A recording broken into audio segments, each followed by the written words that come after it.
Over the course of this Lessons Learned series, I've had the chance to look back at some of the conversations that have stayed with me. Navigating uncertainty, the importance of relationships, and even how we can live longer and better. For this final installment, I wanted to think about something I've spent a lot of my own life trying to understand. What does it take to build something that lasts?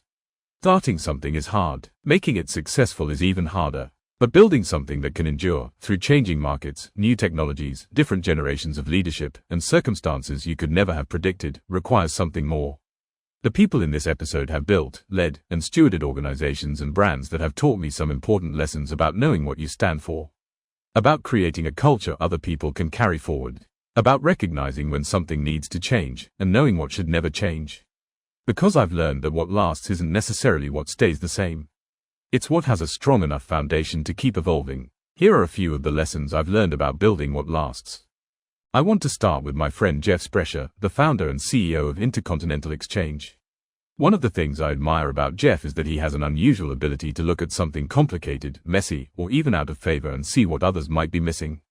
When ICE acquired the New York Stock Exchange, plenty of people wondered why he'd want it.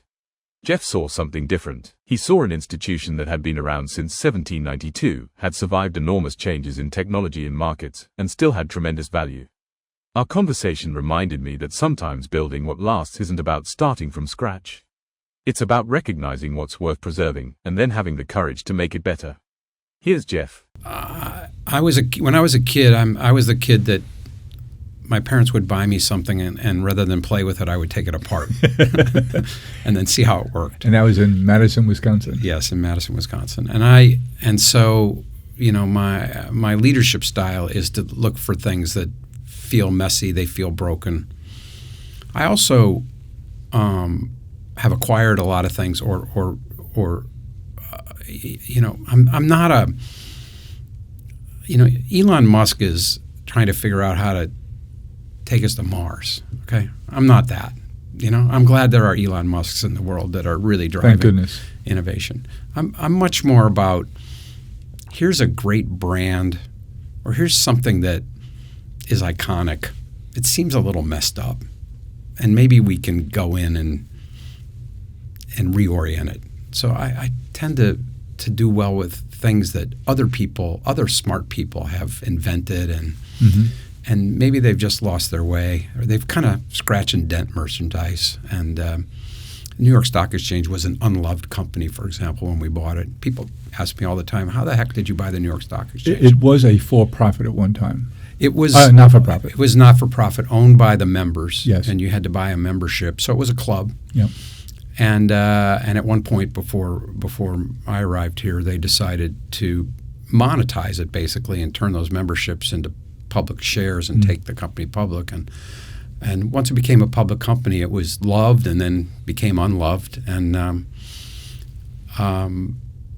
I remember when we bought this company, investors were saying, "Why would you want to own that?" And I just said, "It's the New York Stock Exchange." The answer is in the name. This company was started in 1792. It's been through everything. Yes. The invention of everything. And its life has been threatened many times by changes in technology or world events or what have you. Surely it's just a little scratched and dented, and we can come in here and figure out how to do it. And so I tend to look for those opportunities, and it's interesting in life. There are often, iconic businesses and opportunities that fall out of favor, and those are always kind of interesting to me to say, could it be fixed and saved? And so we said to ourselves, well, certainly we'll just go in there and pick the best technologies, and we'll move everything onto that, and we'll get rid of all the rest. And when we got in there and finally bought the company and then looked at the technology hard, we said, they're all terrible. And so unfortunately, we're going to have to start over.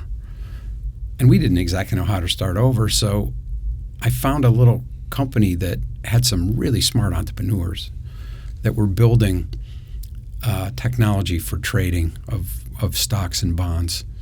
And we went to these entrepreneurs and we said, look, you can build your company, or we can buy your company and you can build the New York Stock Exchange.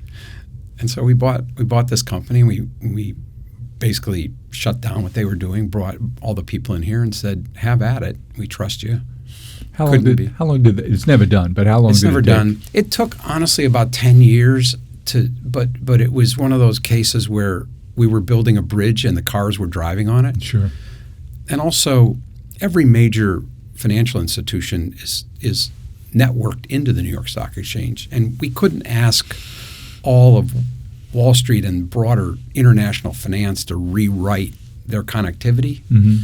So we had to build something that the puzzle piece plugged into them and their legacy systems while we were modern. So a really interesting challenge. So we did it in bits and bobs behind the scenes, insulated our customers, and today, I mean, we do billions of transactions a day on the stock exchange. I don't think people realize it's probably bigger than Google search in terms of Is it really? technology. And because it's so highly regulated, we have to save every transaction for 7 years. 7 years. What we've really become is massive database and networking specialists of dealing gobs of data, organizing it and storing it and making it searchable so that you can go back and doing that in a way that has 100%, knock on wood, reliability. Mm-hmm. Wow, that 10-year build. Yeah. That takes fortitude. Yeah, it was cool. Yeah. You know, and you know, it's above my knowledge base, and we put these smart young people in there and said, "We trust you. Mm-hmm. Do your best. We're here. You know, let us know." Mm-hmm. And they did a great job. Yeah. It was another one of those things in life where I don't know. You've seen this as an entrepreneur. Nobody rings a bell when opportunity knocks. You just kind of have to say, "Well, maybe I'll stick my nose in it and see if it's something." So anyway, we took, I think, $16 trillion worth of credit default swaps off the books of the banks, stuck them in a subsidiary that we created, cut deals with all the major lenders, got the government involved. Early on as a regulator. Early on, yeah, to free up the financial system.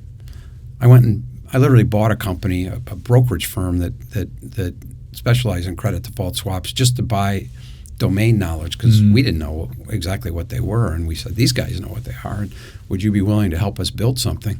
So it's kind of a common theme where if we don't understand it, we try to find somebody and hire it or buy it, or whether it was the team that built the technology that runs all the exchanges now.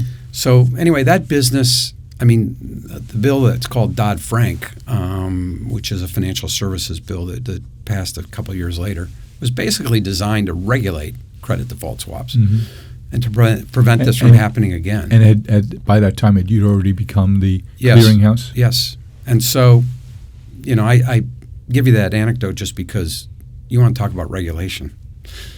I mean, no regulator wants the world to be impacted the way that happened in 2009 and 10. Mm-hmm.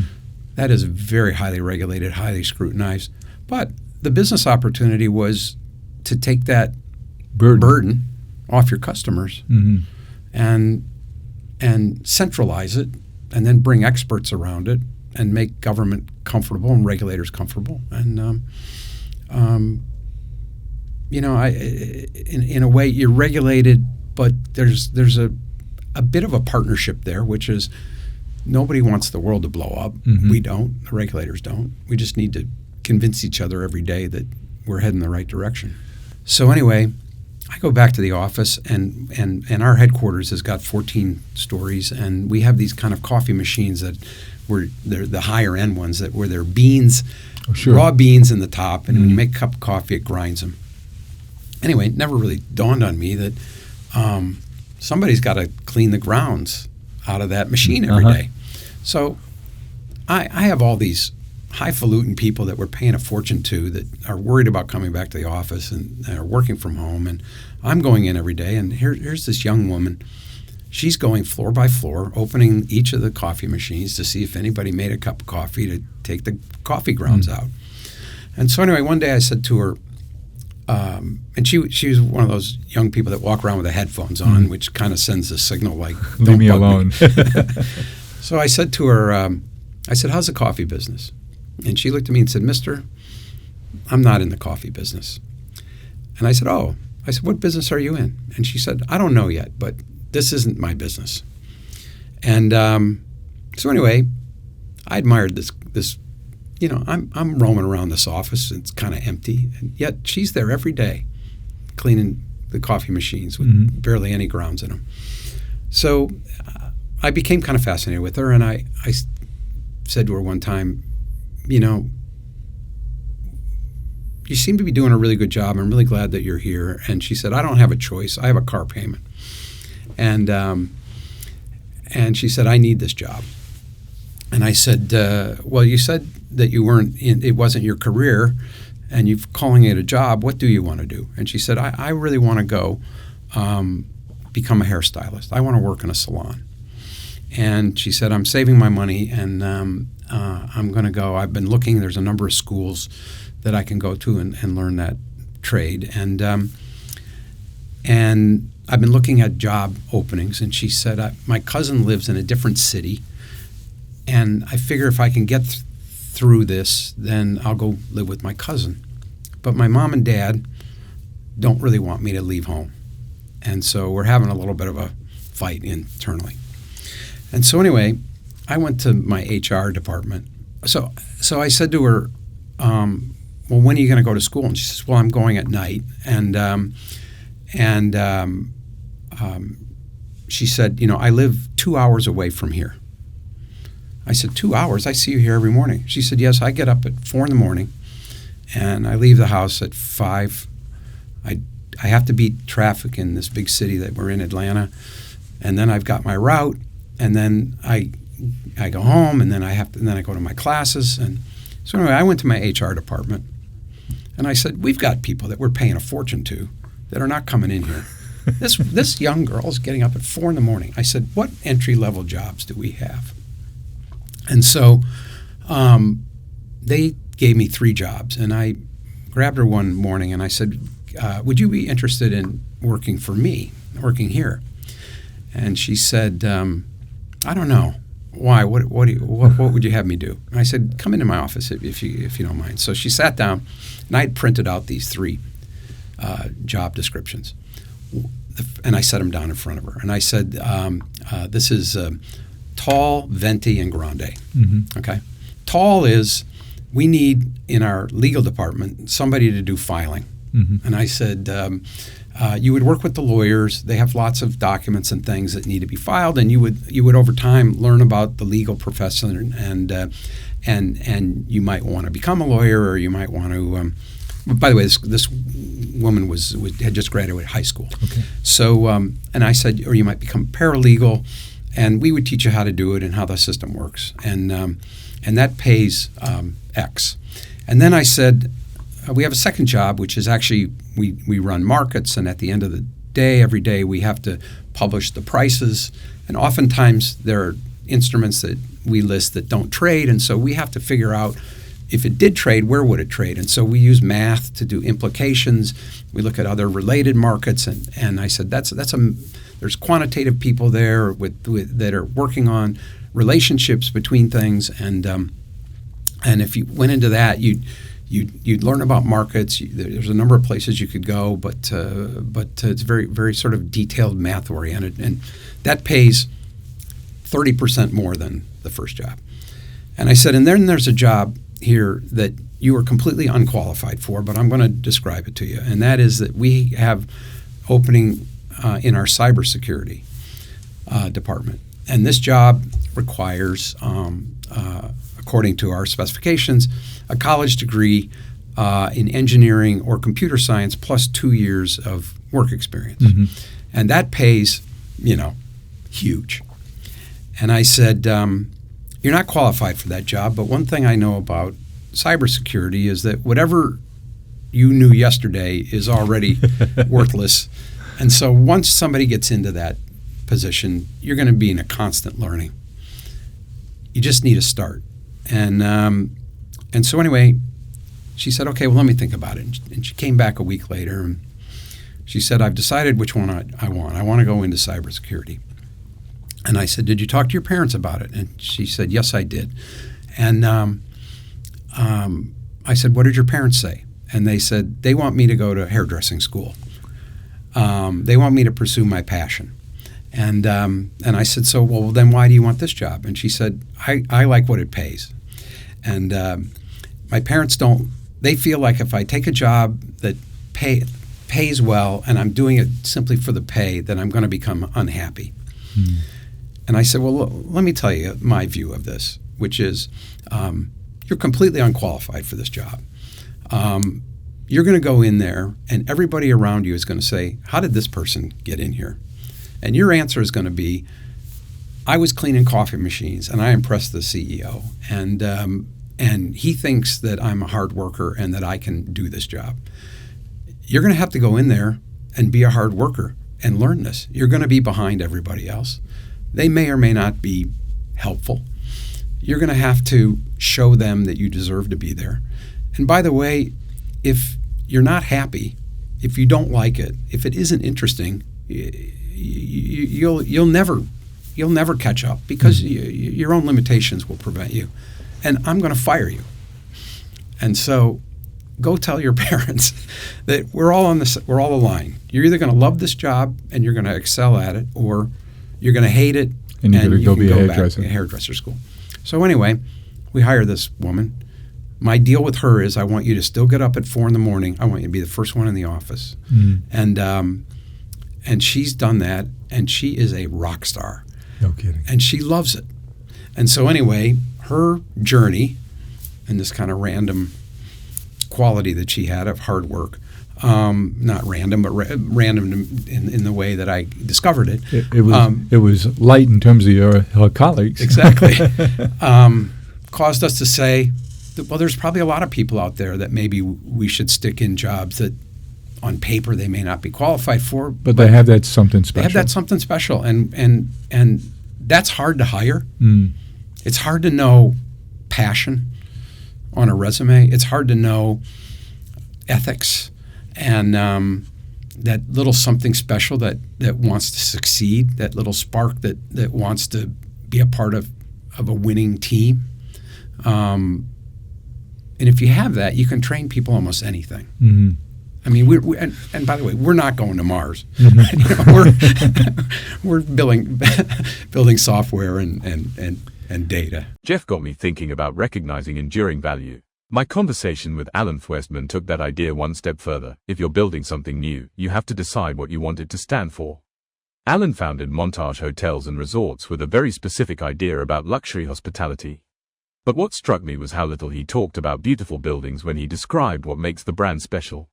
He talked about people, culture, how you make someone feel, and the discipline to walk away from opportunities that might be profitable but aren't right for the brand.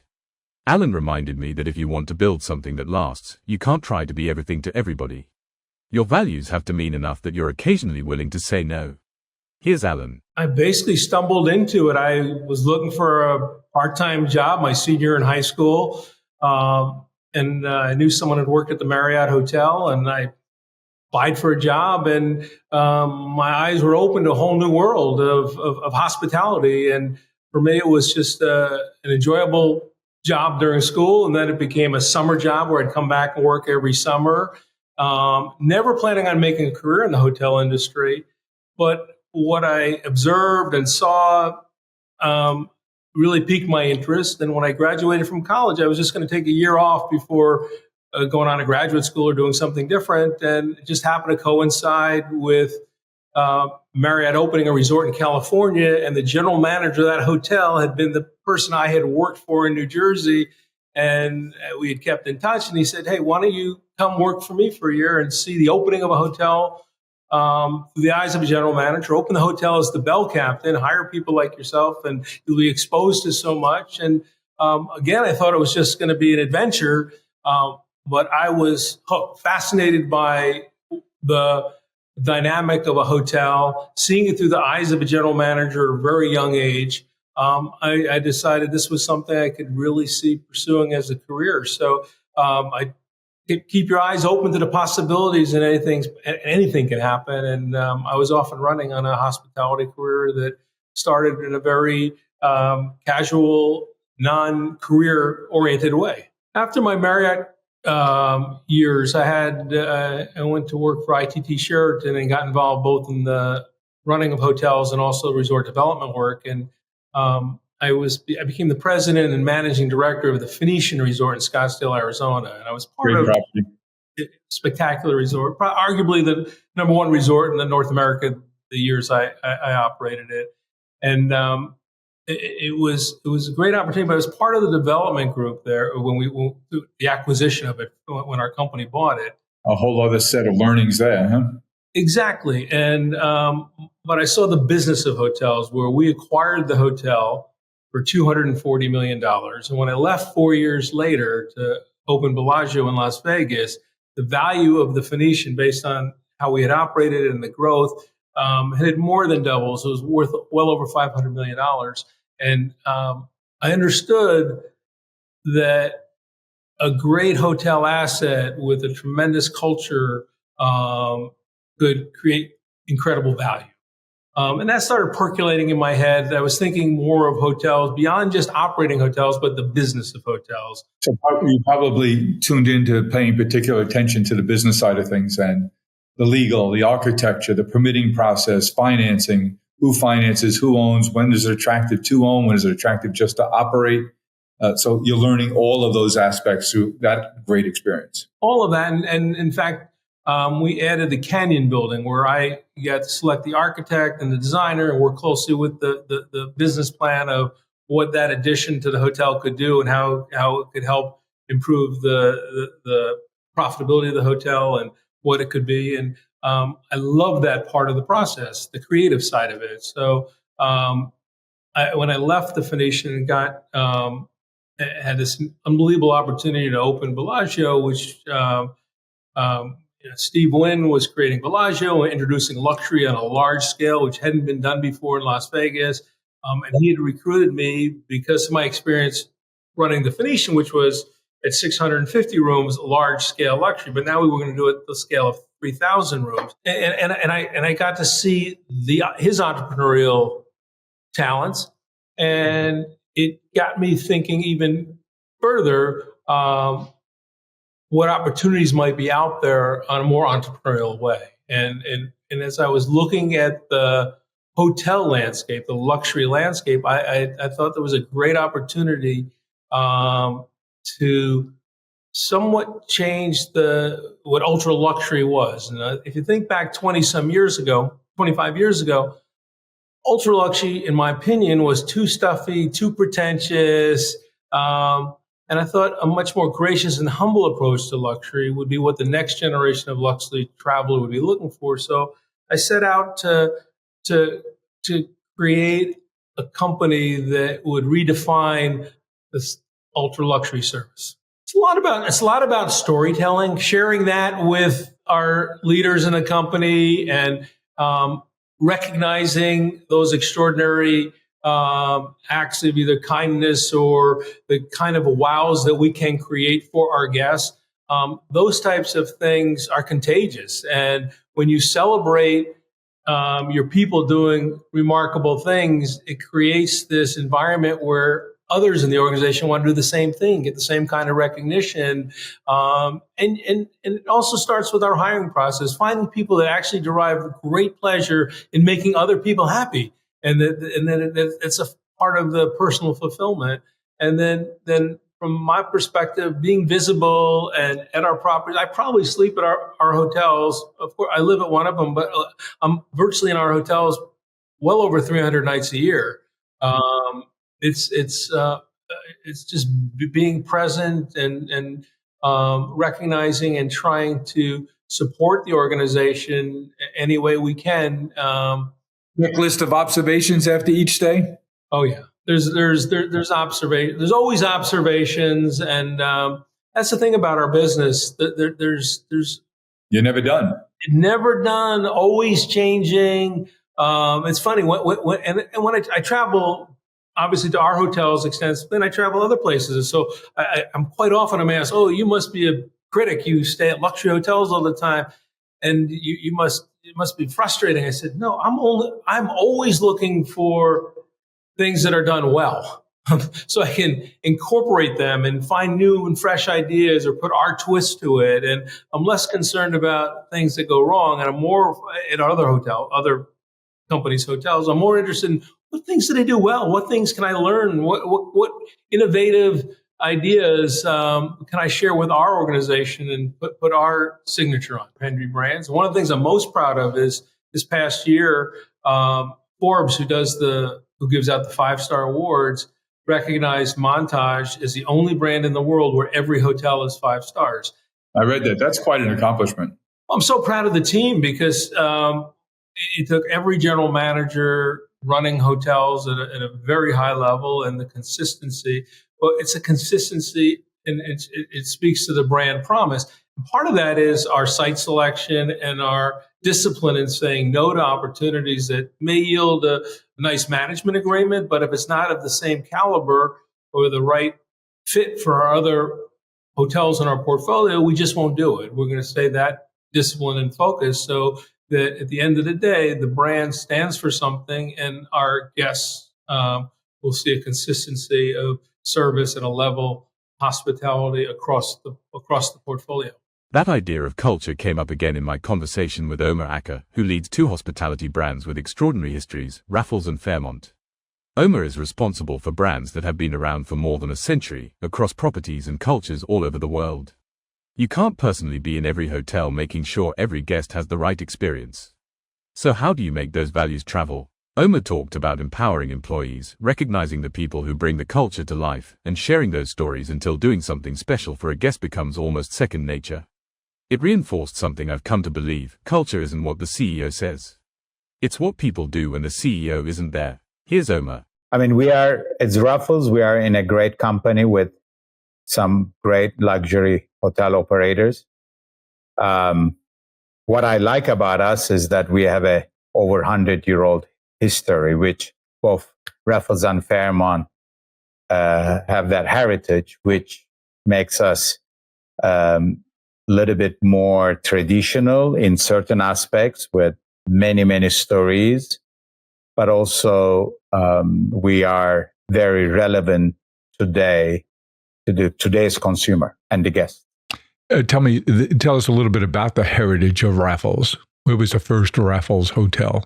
1887, Singapore Raffles, where the story has started. And is that still the flagship property?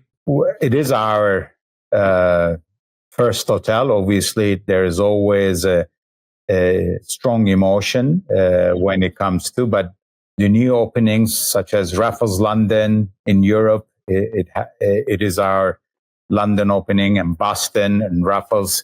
So these are, all of them are carrying the brand in different destinations with different experiences. And how do you find how exactly you'd like to balance the Raffles heritage brand, its globality, with the local culture? How do you find the right mix? And is it something you land on, or is it always evolving? At Raffles, everything we design is to create a sense of inspiration. We focus on deepening the brand's connection to arts and culture.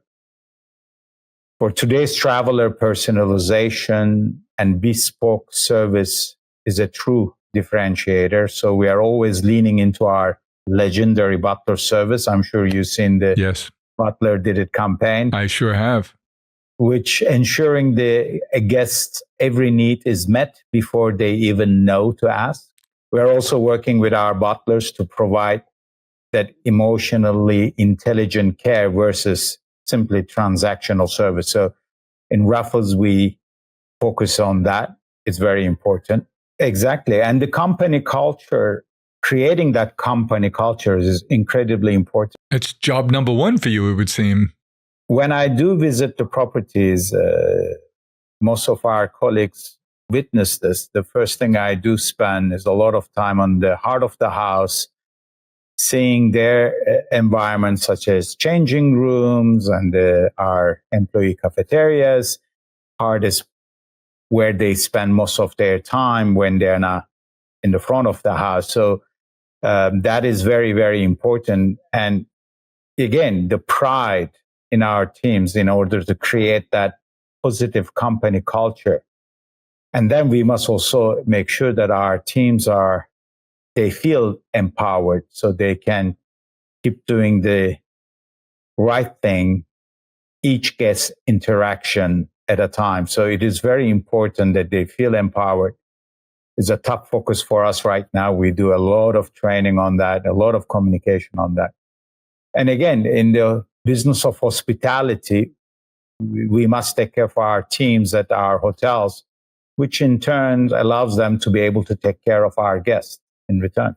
How do you celebrate people like the person who went ahead and figured out, he saw the tweet that he was unhappy that it didn't have Diet Coke, and I'm going to go ahead, I feel empowered to go ahead and put a smile on his face when he gets off the plane at the other end. How do you shine a light on them, and how do you reward them for the kinds of behavior you want to see like that? We have several programs at our hotels. We have obviously Employee of the Month and Employee of the Quarter and Employee of the Year. So recognition's a big part.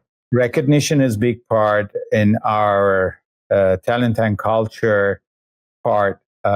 We like to share those beautiful stories, celebrate them globally within the certain platforms, communication platforms we have internally. So one is celebrating them, giving our employees the recognition they deserve, but is also creating a pattern of doing something special. For example, at Fairmont, we want to create a muscle memory that it is actually very genuine and very instant to do this every day to each guest. So we talk a lot about it. We focus on this, and we really enjoy sharing those stories with each other. Recruitment process is important at this training process because we have to make sure that everyone joins to the team, carries the love for this industry, and shares the same passion. It's extremely important. And there's a tough element to it too, which is if you join this industry, you're going to be working while everyone else is celebrating. Yes, but imagine that every general manager in this company is interviewed by me personally. So imagine that when you have new openings and new opening roles, you often interviewing more than one candidate. So a lot of the time I spend is making sure that we have the right talent. So teams interview them, then I have a final alignment calls with those candidates.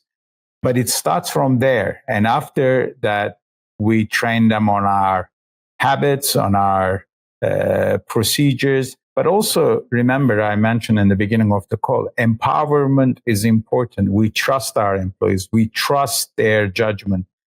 We know that they have the empathy to understand the guest needs, and they can react and they can make decisions to exceed their expectations. So part of it is training and celebrating best behaviors, but a lot of it is making sure that they feel comfortable making the right decisions when is needed. And that comes with an empowerment culture. And finally, I spoke with Judy Marks, who leads a company that may be one of the best examples imaginable of building what lasts. Otis was founded nearly 173 years ago. Its innovation helped make the modern city possible, and today tens of thousands of Otis employees continue that work around the world. But what I found most interesting about Judy's perspective is that she doesn't talk about longevity as protecting the past. She talks about the responsibility to stay relevant, adopt new technologies, and continue evolving. And maybe that's the most important lesson to end on. Building something that lasts doesn't mean building something that never changes. It means building something strong enough to change without losing what made it special in the first place. Here's Judy. What an interesting company Otis is. I love how you tell the story of its history. And for a company that everyone knows, I think I was mouth open to hear about the scope and scale of what Otis is today and what your footprint is globally. I think you told me that you have over 70,000 people doing business in over 200 different countries. That's quite remarkable. Yeah, I think you'll find we are the ultimate iconic brand, founded almost 173 years ago in Yonkers, New York. by Elijah Otis. It was family founded, family run for a long time before we went public. But it's been one of those inventions. And what he invented was the safety brake that allowed passengers to feel safe using elevators. It's one of those inventions that has not only spawned an industry, but has allowed cities to rise. If you think about just everywhere. Literally and figuratively, huh? Urbanization taking over. So yeah, now again in September will be 173 years later. We're still the industry leader, but we have found ways not just to be part of construction and urbanization where cities are rising, but to make sure people are moving safely throughout the globe. 72,000 colleagues, 200 countries and territories. And of those 72,000, 45,000 are our field professionals who mainly spend their time on service, making sure elevators are safe, reliable, and continue to last as buildings continue to age. Especially as we go into this AI era and people are so worried about job creation, job destruction, skills changing. You know, until the 50s, there was an elevator operator in every one of these elevators. So we were one of the early autonomous technology providers. And again, where people just trust us, whether it's our elevators, our escalators, our moving walkways, and don't think twice, which is what we want about movement, about whether it's in their apartment, their condominium, their office, in an airport, in a manufacturing facility. We really have this ubiquitous product. But with this ubiquitous product and offering comes the responsibility to stay relevant and to stay in a leadership position and to always adopt new technologies. And so AI has an absolute, what I believe will be a significant impact in how we operate our business, in how we work, and we have to change the way we work to be able to take advantage of that. We'll still be human-led because of safety and because of regulatory code that mandates this safety. There won't be a time in the near future where you won't need our service mechanics or people doing these installations for all the right reasons, but it'll be human-led and AI-enabled. So we will be, and we already are, applying AI to make ourselves more productive, more efficient. So, you know, my advice to these students now is, first of all, you're coming out of university or wherever you're coming, even out of high school right now, which is where most of our field professionals come out of. You know, you're coming out digitally native, you're coming out digitally ready. You actually can mentor many of us on where we're going to apply and take this technology. You actually have a head start. Don't, you know, especially for those coming out of university, don't just say, well, this is, and none of us have had the same career path. This is what I want to do. This is what I'm going to do. We all had to do entry-level work. I think their entry-level work is going to look radically different than my entry-level work as an engineer or your entry-level work. But it'll still be, you have to learn the business you're in. You have to learn certain things, and you have to learn by doing.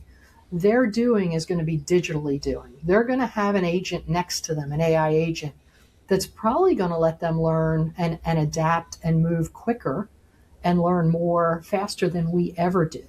So I'm actually excited for this next generation. Change is never easy. It's not easy in my enterprise. I'm sure it's not easy in your enterprise. It won't be easy for these 20-somethings. But guess what? They've come through the last 5 or 10 years going through a lot of change as they've been growing up. I think they're going to be more adaptable. And it's up to us to find better ways to have them start. But an entry-level role will look very different than it ever did. And they may be doing something very different than they thought they went to university to do. But I think we can find a lot of people who can say that no matter how many years they've been in business. What advice do you give to the young college graduates that you run across or soon to graduate in terms of they might not have gotten this, they may be digitally native, but they're not AI native? I would tell them the same thing I tell everybody. This is going to radically change. AI is going to have, in my mind, the biggest impact on our lives of anything in my lifetime. And I, like you, I've seen so much change, but I agree with you on the compute ability and what that's going to mean to medicine and pharmaceutical. I think it's going to mean, when you think about financial, business, banks, all of that, I think it's going to create new products, innovations that we can't even imagine today. And it's not going to take years. It's going to take days and weeks, and that change curve is going to be radically different. So I tell them, be a lifelong learner, and you get to start that right now, and make sure you start it with AI. And not just in the classroom. Pardon? Not just in the classroom. No, in life. I mean, be a lifelong learner. I tell them you need, though, the value of the human in this role is being a human. It's judgment and it's communication. Mm-hmm. And so you've got to be able to work with others. You're not going to be just going to be you and your agents, and that's your career. So, this is, for people who've grown up and would prefer to text than talk, you need to find a way to communicate. Those social skills, those human skills are going to be even more important. And then the last thing I tell them, Jim, is at the end of the day, you still have to work hard. This is, again, such an iconic brand that, people, they depend on us. But again, most people don't think about our products and our services until there's an issue. Yeah. So, usually, and that's typically stressful if they're caught in, if they're entrapped, if the elevator stops working and they're in it. It's a very stressful situation for people. And we now have a solution that at least when they, instead of picking up the phone, they can, as they push the button, they see a live operator from our Otis line, and they calm them down and they walk them through that before building maintenance can be called, or the fire department, if that's the case, depending where you are in the world. Yep. So again, it's, you think about music in elevators. The reason we put music in was because when we took the elevator operators out, we wanted people to think about something else. We didn't want them in a quiet box, if you will. There's music tells us how to feel.